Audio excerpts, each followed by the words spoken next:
Lady Diana, le récit déchirant de son dernier Noël à Sandringham. Le silence de Kensington, le crépuscule solitaire du dernier Noël de Diana. Si Noël est, dans l'imaginaire collectif, le temps des retrouvailles et des tablées chaleureuses, l'histoire de la royauté britannique garde en mémoire un 25 décembre où la magie s'est tue. En ce mois de décembre 1996, sous les plafonds dorés mais froids de Kensington Palace, la princesse Diana vit l'un des chapitres les plus déchirants de son existence. C'est un Noël de solitude absolue. Un épilogue silencieux qui, avec le recul de l'histoire, résonne comme le prélude d'une fin tragique. Quelques mois seulement avant ces fêtes, le monde a assisté au dénouement d'une tragédie moderne. Le divorce officiel entre Diana et le prince Charles. Pour la première fois, la princesse n'est plus l'épouse de l'héritier, mais une femme exclue du protocole rigide de Sandringham. Le 24 décembre au soir, la tradition royale reprend ses droits, impitoyables et immuables. Le prince Charles prend la route du Norfolk avec leurs deux fils, William et Harry, laissant derrière lui une princesse dont le palais est devenu trop grand. Ce Noël-là, Diana fait un choix qui illustre toute sa noblesse d'âme, mais aussi sa détresse.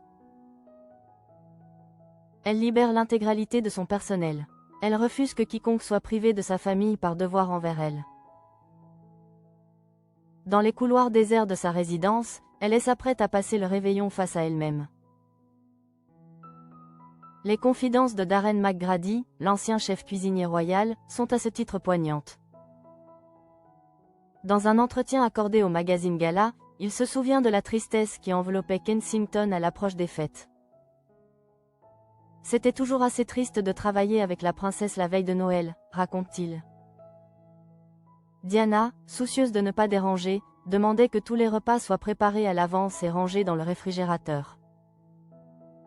Elle voulait se débrouiller seule, loin des révérences et du service à l'anglaise. Imagine-t-on la femme la plus photographiée au monde? Celle qui faisait vibrer les foules, réchauffant son dîner de Noël en solitaire dans une cuisine silencieuse? Ce contraste est le symbole même de son destin.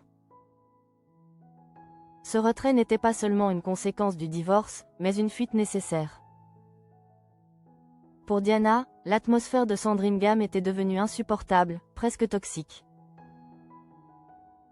Déjà en 1993 et 1994, elle avait tenté de maintenir une façade d'unité pour le bien de ses garçons. Elle assistait à la messe, souriait aux photographes, puis s'éclipsait aussitôt, incapable de respirer dans cet air qu'elle jugeait glacial et hostile. À travers les enregistrements destinés à sa biographie par Andrew Morton, Diana ne mâchait pas ses mots. Sandringham était un lieu terrifiant et profondément décevant. Elle s'y sentait comme une étrangère. Une anomalie dans une machine parfaitement huilée où les silences pesaient plus lourd que les paroles. En 1996, elle ne se sentait plus la bienvenue.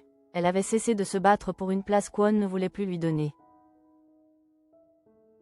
Noël 1996 restera à jamais le dernier Noël de la princesse de Galles.